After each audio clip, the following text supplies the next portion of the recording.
Ay siya namang tunay ho na kapag dumaan ka sa aming shop ay nagsasabing bilhin mo ako gayaon. Ay ari na nga ho yung 4x6 na upgraded natin. Bubuin ko na nga ho ngayong araw dahil nga ho wala na rin kaming display din at kabilis nga ho maubos ang aming display at nabibili rin agad. Di ari na nga ni.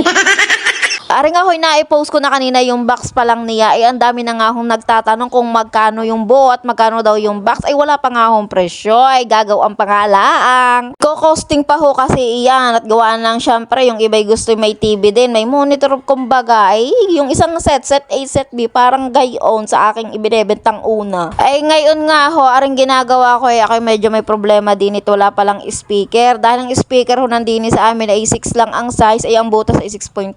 Ay di walang pagkakapitan ng tornilyo.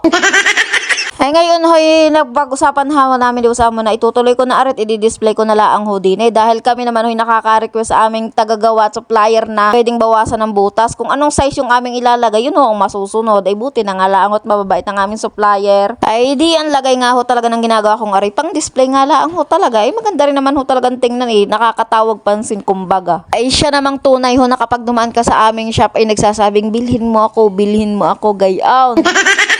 Tapos arigaho ay maya-maya ako'y tapos na din ay ngayon ay wala pala kaming player at nasa kabila at nakandun kinakuya nakatambak ay hindi malalagyan ay ari na iyan. Ay di ngayon may butas ang gitna ay tingnan nyo naman pero kung tutuusin napakaganda rin naman tingnan pang display na laang din naman ay di ayos na are. Pero pag meron ho talaga nagka-interesado dito at gusto rin bilhin syempre aayusin ho natin ng ayos na ayos. Sa ngayon ho i-display ko muna are din